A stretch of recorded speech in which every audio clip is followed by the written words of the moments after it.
From Lagos, the nation's commercial capital, this is the news at 10, live from Channels Television. Reporting tonight, Ijoma Oyato.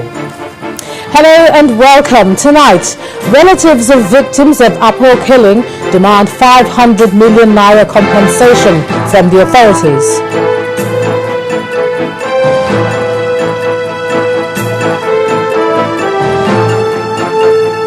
Lagos tanker explosion leaves 15 people dead. Residents blame poor emergency response for high death toll. Public hearing on the assault of 2 women in Abuja opens in Lagos today as civil society groups demand justice. And the absence of Egypt's ousted President Mohamed Morsi stalls trial. Court adjourns case. On business news tonight, the naira gets a boost against the US dollar on more supply of the greenback. And on sports news tonight, CAF President Issa Hayatou describes Nigeria as the pillar of African football. I'm Gloria Umezeke, and from Abuja, for the umpteenth time, INEC Chairman Atahiru Jega assures Nigerians of free and fair elections in 2015, says there's no cause for apprehension.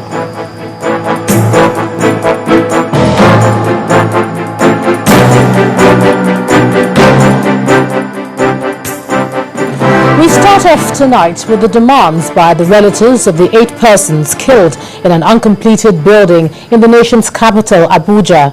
4 months after the incident, the relatives are demanding 500 million naira as compensation from the authorities. At the resumed public hearing today, lawyer to the victims told a 3-man panel of the National Human Rights Commission that up till now, security agencies are yet to establish convincingly that the victims were the members of the Boko Haram sect. It was the continuation of the public hearing by the National Human Rights Commission on the death of 11 squatters at an uncompleted building in the Apapa area of Abuja on the 12th of September last year. First to testify was the lawyer to the Department of State Service, who said security agents responded to an attack by suspected insurgents in the building. I came under fire and we responded. Now, when you start talking about compensation, you want to first ascertain which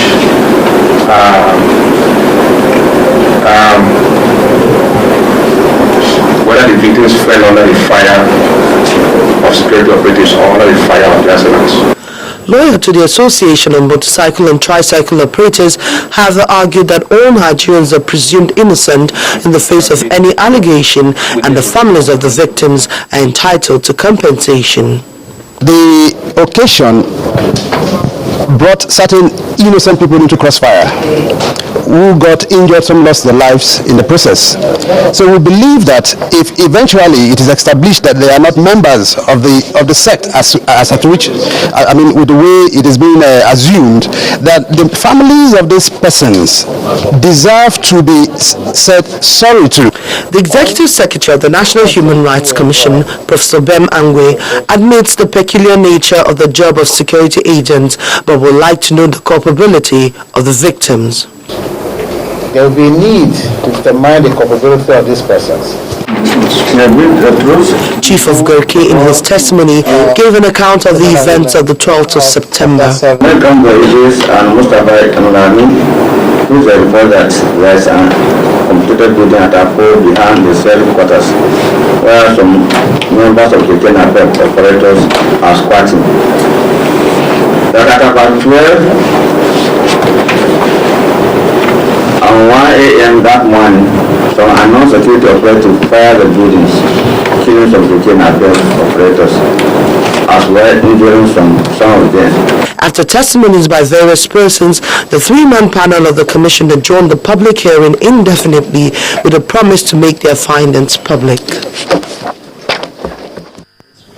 Well, it's barely a week into the new year, and the people of Apapa area here in Lagos have been thrown into mourning following a massive tanker explosion that left about 15 people dead. The inferno that followed also consumed adjoining houses, shops and a commercial bank. Our correspondent Kelvin Obete was at the scene, and as we listen to him, we'd like to warn that some of the pictures you're about to see may be disturbing. Here at the incident where there's fire incident around here, and it's been a sorry situation. The crowd is getting bigger, it's increasing. More sympathizers are coming here to see what really happened. This is what is left of this house, which used to be a two-story building, but now it's a shadow of itself. And then these shops, offices, including commercial banks and vehicles, all speak volume of the extent of damage caused by the inferno. We saw a tanker from Rikiri. The tanker now fell back and burst out. The tanker now fall, and the fuel now rushed the place. The Aboki they say then the thing caught fire.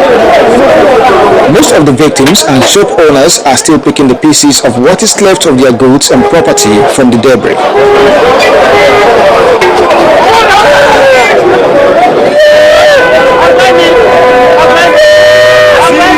Like a baby, this man wails over the loss of his commercial bus, the only one he says is sustaining his family.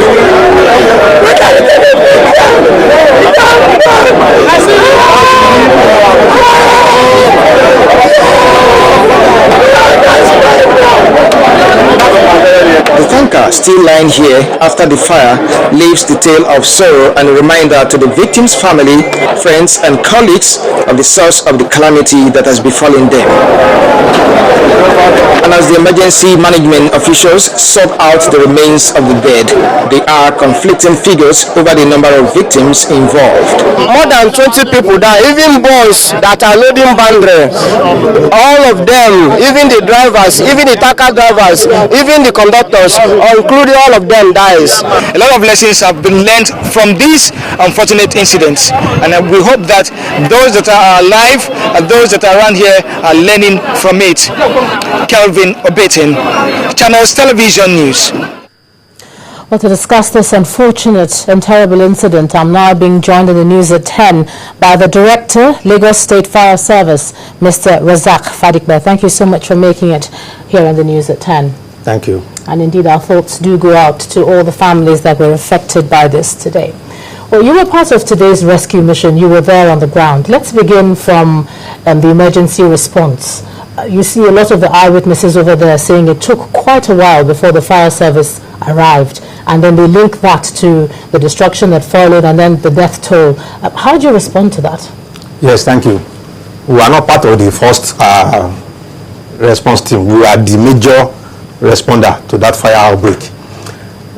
We received the emergency at 22:43 hours yesterday night, and immediately when the call came in, we were told that there was a tanker that somersaulted and that it burst into flame. So I quickly dispatched 3 fire trucks from 3 fire stations, Ojo, Sarigomu and Isolo. Immediately the trucks arrived at the scene. They discovered that the tanker was coming from Kirikiri axis, and probably lost control while on motion and somersaulted. Immediately it somersaulted, there was heavy spillage of the PMS because it was fully laden with 33,000 liters of PMS. We were told that there was a suya spot there. So immediately the incident happened, probably the spillage made the suya made it catch fire. It ignited the fuel and it caught fire. So as at the time we arrived there, we discovered that there is a bank a building occupied by Sterling Bank, and we immediately engaged on active firefighting operation. While we were doing that, because we were aware of the contribution of banks to the economy, we wanted to salvage the building and the contents. So what you're trying to say is that you responded on time, we responded and there was no delay whatsoever? At all, because I responded immediately with 3 fire trucks, and each of these fire trucks carried 10,000 liters of water, and I deployed 600 liters of chemical foam to the scene as well. Let's look at what happened when the fire service got there, because what we hear from the eyewitnesses and all is that there wasn't enough synthetic foam. That's the chemical that is used to put out the fire. and so the fire trucks had to keep coming and going, and you did at least 3 trips, and all that delay was what led to what we saw. Did that happen, or you got there and that was the fire? I won't agree with you. Let me tell you about those movements that people saw. I told you we responded with 10,000 liters of water each. Immediately, the 10,000 liters could not cope with the velocity of the fire. So the fire trucks has to go back to go and replenish. So each of the fire trucks replenished for 3 times, and that gives us 90,000 liters of water that was pumped, along with 600 liters of chemical foam. You can't fight that of fire with ordinary water. That's why I deployed what do they call it?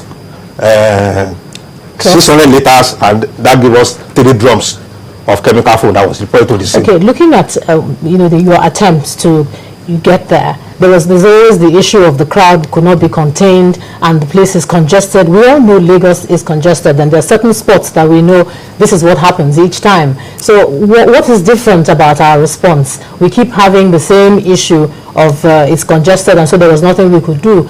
What is the fire service doing differently now for us to see a different sort of result? You will not probably be able to rule that one out, because fire happens to be the commonest of all emergencies. And each time fire occurs, it occurs within a locality, within a community, and it attracts a lot of people, a lot of crowd.